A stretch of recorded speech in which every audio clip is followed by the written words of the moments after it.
Can you all see my screen? Good. All right. So there we go. Yes, I see a lot of yes in the chat. Fantastic.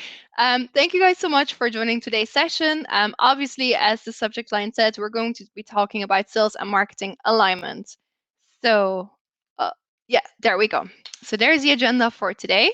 I'll obviously do a short introduction to the concept of what is sales and marketing alignment. We'll talk about a few other topics like what is a sales ready lead, how do you identify and agree on lifecycle stages, what is an SLA, and how do we report on all the data coming from sales and marketing alignment. So that's going to be the agenda for today, short and sweet and hopefully relevant to all of you today. It will be a little weird for me to talk without properly introducing myself. So here we go. My name is Rosie. I do work for HubSpot. I think you're all familiar with HubSpot. I'm a senior customer success manager. So I work mostly with our Benelux customers, so customers based in Belgium and the Netherlands. But I've worked with companies in the UK as well, Ireland, Eastern Europe, United Arab Emirates, literally all over, but currently focusing on Belgium and the Netherlands. So maybe a guess as well from my accent. I'm originally from Belgium, but I've been living and working in Ireland for 8 years now, hence the two flags. I'll go through some of the pictures. On the top right, that's myself and my partner. He is Irish, so we have bought the house in the bottom left corner. That's our house in beautiful County Wicklow. So we've moved in just before Christmas time. The picture in the middle is myself in the Grand Canyon. I really miss traveling. I don't know about you guys. I think we all have a list of places to go to once COVID is hopefully gone soon. So yeah, lots of places to go to on my wish list. On the right bottom corner, that is not my daughter. She is my brother's daughter, but my godchild, and I really love her and miss her. Obviously, because of COVID, I haven't been able to travel back home, so I haven't seen her in 2 years. So definitely traveling back to Belgium is top of my list. So that's a little bit about me. Let's dive into sales and marketing alignment then. So, what is sales enablement? Sales enablement is same word as sales and marketing alignment. If we look into HubSpot and the way how HubSpot initially set up about 15 years ago now, we started off with the funnel. So we are trying to attract leads. They come in from a marketing perspective. We're trying to convert them into leads so that the sales team works with them and eventually they become customers. So we're all kind of working towards that funnel. However, we kind of figured out that it just doesn't stop with marketing giving the leads away and then taking their hands off. So we're now also going towards a inbound methodology. We're saying that all teams really play a part with their role. In the center, there are our customers, because in the end, every business wants to get customers, but we're attracting them, engaging them, delighting them. And from that perspective, we now are moved into the flywheel. So still keeping our customers central, but as you can see, the marketing team, the sales team, the service team, all the teams are working hand in hand together with the end goal of making our customers happy. First of all, getting customers into the business and just really working together to grow those customers as well. So keep in mind the flywheel is a concept I'll be bringing up during our presentation today. But why are we doing sales and marketing alignments? Really, every single business drives on money. We need to bring in money to grow its business, to pay our employees, to continue developing our products. So sales and marketing alignment is really part of that. In the very center is our CRM. So we're all going to be working from the same platform that will gather all the data. Around that are all the different teams, as you see. There's a marketing team, the sales team, the service team. They're all going to be working hand in hand in order to attract, engage, and delight the leads that we're going to be bringing in. So who are those people? They're prospects, strangers, customers, promoters. We're really going to be working with every single one of them. So the sales team and the marketing team are going to be working hand in hand with literally every single person within the buyer's journey, whether they're a customer, they're a new lead, they're a stranger. For every single part of that buyer's journey, we're going to set a play and we're going to work together around those people. Why should we actually do sales and marketing alignment? Well, 208% is really the amount of revenue that marketing will generate after aligning sales and marketing. It's a huge number. really like 208% increase once we have aligned marketing and sales. It really means that it's so important for the business to make sure that both teams speak the same language, they work really well together. There's a closed loop reporting that tells them like how good are the leads that marketing is bringing in, how fast is sales reacting to them, what is sales doing with those leads? Are they actually becoming customers, or do they have to go back to marketing to be further nurtured, etc.?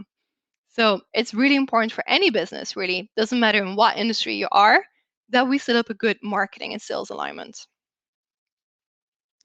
So sales enablement, sales and marketing alignment, really the same word. What it means is it's all the processes, the content, the technology, everything that comes together to empower sales team to sell efficiently and at a higher velocity. So how do we set this up? How do we align marketing and sales? Really easy. There are 4 steps really. So first of all, we're going to set up an agreed definition of a sales-ready lead. We're going to define lifecycle stages for your contacts. We're going to be setting up an SLA, and we're going to be looking into the closed loop reporting. But let's start really with the first thing, and what is understanding what is a sales-ready lead. The easiest thing really is to be working off a lead qualification matrix. This matrix works for any type of business, any type of industry, because you're going to be filling out these boxes towards your own buyer personas, towards your own product fits, services that you offer, etc. So at the very bottom, you'll see the poor fit leads. So even though they may be ready to be contacted by sales because they have been engaging on your content, they have been on the website, they may just not be a good fit because they may be students, they may be from a different country where you're not targeting, etc. On the top, there are the good fit customers. But again, as you see left and right, you've got the sales ready leads, you've got the unready leads. So even though they may be a good fit for your product, if they're unready, it means that maybe they're still needing time to read more up on your products. They want to look into comparisons with other competitors or other companies. They really are not ready yet. So marketing will continue to nurture those really good fit leads that aren't ready versus a good fit lead that comes in and they are sales ready. It could literally be someone who has filled out a contact us page or someone who is the perfect job title in the perfect country. They really should go into sales. So we're moving them to the sales team right away. But then, of course, you've got the hand raisers. Who are the hand raisers? These are people who pick up the phone and call in immediately. They could still be a good fit or a bad fit. They could be people who fill out a contact us form on the website. It could be people who request a quote or a pricing or anything like that. Again, there with the hand raisers, it is still good to identify who is a good fit and who is a bad fit. And people who aren't a good fit could still be nurtured by marketing because they have an interest for what you're offering, but maybe at a later stage, they're changing companies and they will become a better fit for your company. So don't forget about the bad fit ones. People change companies all the time, people change roles, etc. And even within a company, things may change. Companies may merge or acquire other companies and grow and develop. So don't forget about the poor fit leads. It's still really good to identify them, but keep them within the marketing team a little longer. Once you've identified those leads, the good fit leads, the sales ready leads, they go directly to the sales team. But the leads that aren't ready yet for sales, we're going to nurture them by the marketing team. So we can nurture them through email, we can use paid retargeting through social media like LinkedIn advertising, Google advertising, even Facebook, and sometimes Instagram works as well. I've actually seen a lot of really good results from YouTube advertising. So if you haven't looked into YouTube yet, definitely a channel to explore. Another thing is, for example, one-on-one interactions. Using personalization tokens in newsletters and automated emails may again trigger people because they feel like it's a personal message to them. So do continue nurturing your leads. Once we've identified what is a sales-ready lead, we're now going to look into the different life cycle stages. Obviously, the most generic term of anyone that we're talking about is a contact. Have you reached out to this person? Who is that contact that work for this company? So we have a lot of different contacts in different stages in their journey within within their buyer's journey. So I'm going to look at the HubSpot definitions of a few different life cycle stages. It's not necessarily the good or the bad. It's just suggestions that we give you to use these definitions. I think it applies really most of the different businesses that you have, but again, you can customize these definitions as well. So we've got a subscriber. Those will be people that may have signed up for a newsletter, but are not really super engaged. Where a lead is someone who has shown interest in what you offer. So for example, they have converted, they have filled out a few or they've downloaded a few white papers, for example. An MQL or marketing qualified lead is someone who's actually said like, hey, we are really interested to be contacted by sales, or we have requested pricing, or we want to go further into our journey. So marketing will qualify them as leads and send them over to the sales team. That doesn't mean that they necessarily become SQLs, sales qualified leads. An SQL, again in the HubSpot definition, would be someone that a lead that marketing has sent over to the sales team.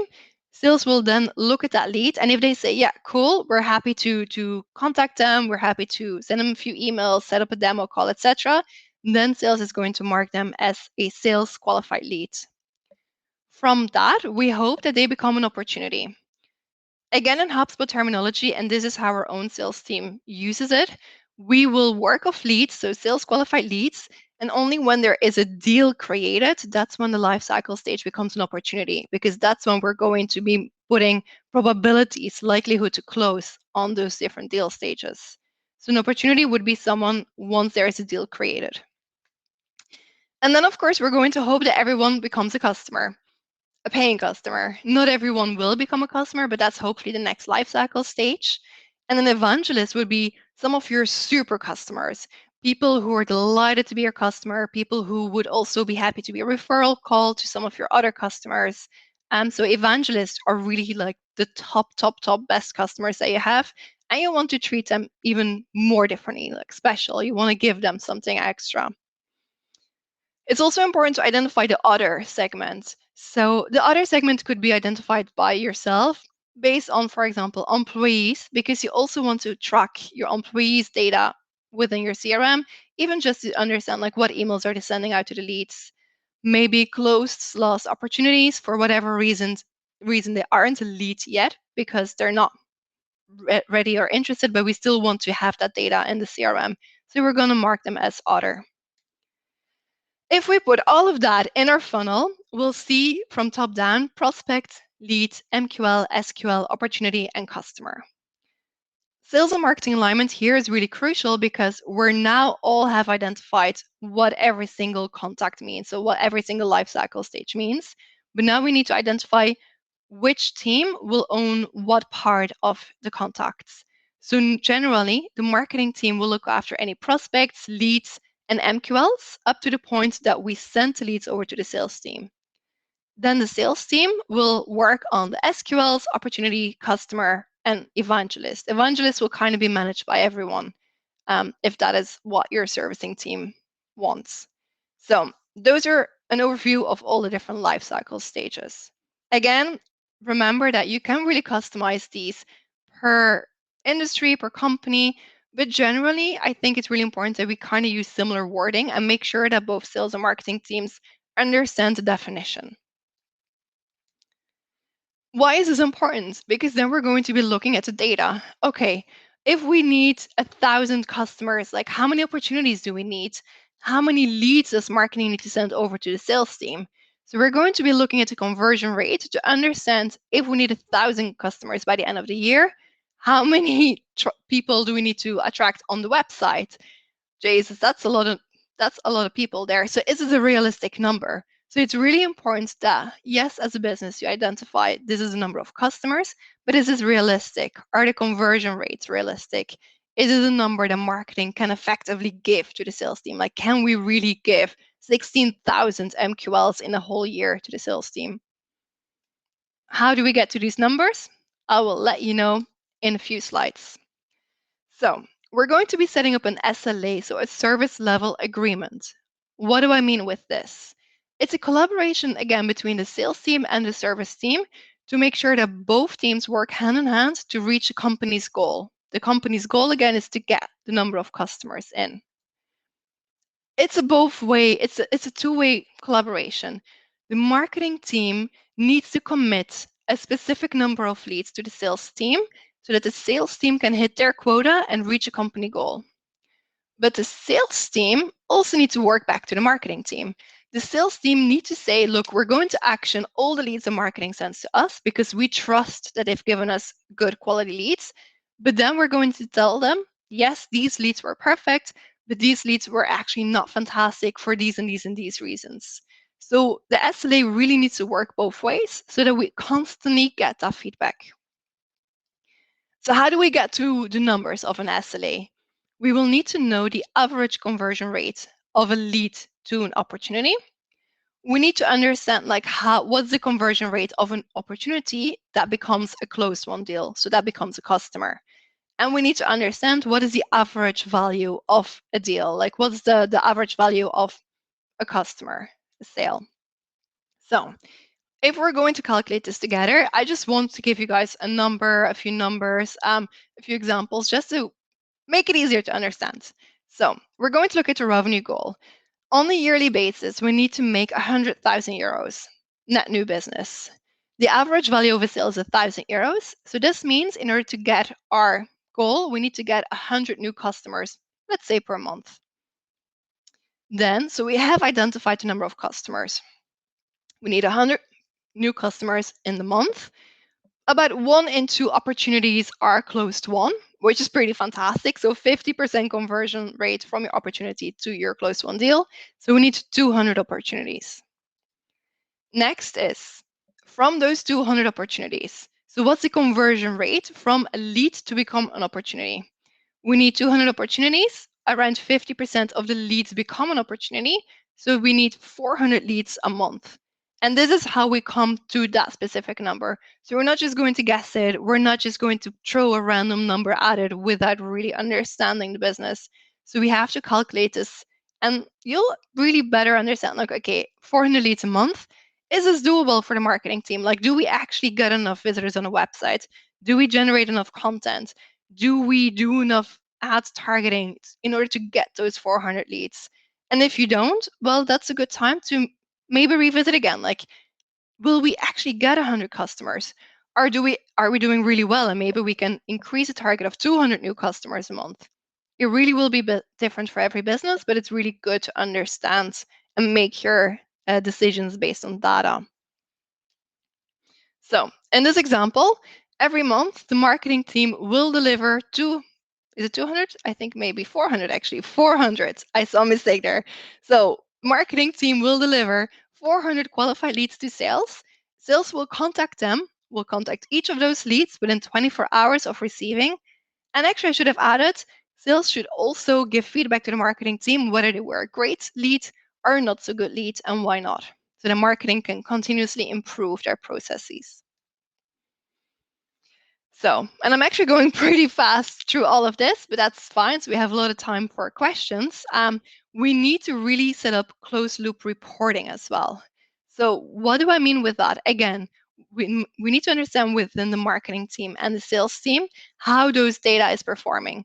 Are we sending enough leads every single month? If we set a quota or a goal for the marketing team, are they reaching it every single month? Are they really underperforming or overperforming? And what is sales doing with those leads? Are they becoming a deal? Are they becoming an opportunity? Are we converting them into closed won deals? Yes, no. Even if they became an opportunity and in the end they didn't become a closed won deal, they're closed lost, then why are they closed lost? Should they go back to marketing? Should marketing continue nurturing them maybe in 3 months and 6 months time, etc.? So in order to set up those reports or to come to that data, it's really, really important that you set up the right dashboards within the tool itself.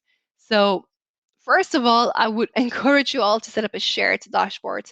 Don't just look at your marketing goals or don't just look at the sales goals, but look at it together. How are we as two teams performing together to reach that company goal? So we're going to create a joint dashboard with how many MQLs did marketing create so far? How is sales doing on a level of activities? Like, are they reaching out? Are they setting up calls and demos? Are they in the quote proposition stage, etc.? Then I would say for every single sales team, you also want to set up a dashboard to understand from a sales team perspective, but also individual contributor, how are you doing on your individual goals, on your team goals? Are we going to reach that level of the 100 customers, bringing in 100 customers this month? Are we not? Maybe we should start forecasting for next month, etc. So all of these reports you can set up easily, whether you use HubSpot as a full-on platform for both sales and marketing, but you can also use other reporting tools. But I really, really would highlight and like show you that it is important to set up these reports. Also from a marketing perspective, again, how many MQLs are we generating? Where is the traffic coming from? What sources are working better? Are we getting a lot of leads from the organic search versus the paid search? Fantastic. Is paid search performing better? Then how can we even further utilize that as an incoming source of leads? So it's really important day by day, week by week to understand and look at the data and identify what is working well for the business, what isn't working well. Even for the volume of MQLs, can we track if we have a goal of 400 MQLs that we have to create this month? Can we track how we're doing? We see how we're forecasting. Is the end of the month always working better? That's fantastic. But what if there's a lot of people on holidays at the end of the month? How can we plan that? So really tracking your volume of MQLs is important. And again, same with sales. How are we doing on our month-over-month performance? How are KPIs? How are we reaching the goals? So all of these reports, again, I'm taking a lot of screenshots from HubSpot, but you can literally set these up. If you need support or help, let us know because we can help you set up the right reports to make sure that you can track really your performance and improve. Another thing that I should really have said is sales and marketing alignment is not a concept that you can set up today and it works perfectly for the rest. You constantly will have to look into the data and see, are we setting up realistic goals? Are we doing a right, like is our process set up correctly? Should we maybe tweak and set up these meetings weekly by weekly to really look into the data together, understand how we can improve our processes together? So you're really going to be collaborating together between the sales and the marketing teams. So I'm really flying through this, apparently. I've talked very, very fast, but as a quick reminder again, what are the steps to set up a really good, strong sales and marketing alignment? Setting up a definition of a sales-ready lead, making sure that everybody in the company understands what is a sales-ready lead, a good fit lead, a bad fit lead. Defining your lifecycle stages. What is a contact? What's an MQL? What's an SQL? Do you maybe have different naming or vocabulary that you use in the company? Just make sure that everybody is on the same page, that when you're talking with people, you both know what you're talking about. Setting up that SLA, the service level agreement. How many leads does marketing commit to send to sales? How fast do sales have to action on those leads? What kind of feedback do they have to give back? And setting up everything within the reporting to make sure that you can track your data, track your performance, and make tweaks if needed. Everything again goes back to the flywheel. This is also not very sharp, the picture, but anyways, you can have a look at it. So remember that we're really working towards the customers in center. All teams in the company will work around that. So the marketing team will work hand in hand with the sales team. And when customers have become a customers, when contacts have gone through everything and they are now a paying customer, we don't just want to leave them there. We want to work with a servicing team to make sure they have all the right support. They work with customer success managers if needed. They continue growing their products, their services with you. So sales will always be involved. Marketing will be involved to showcase new products, new services that you are launching to those paying customers because they can grow with you as a business. So we continuously work together hand in hand. So we are a flywheel. We're not just a funnel. That is the end of today's presentation. It was very short and sweet. Spoke very, very fast. So I'd say we actually have about 20 minutes left for Q&A, I think. So let me stop sharing.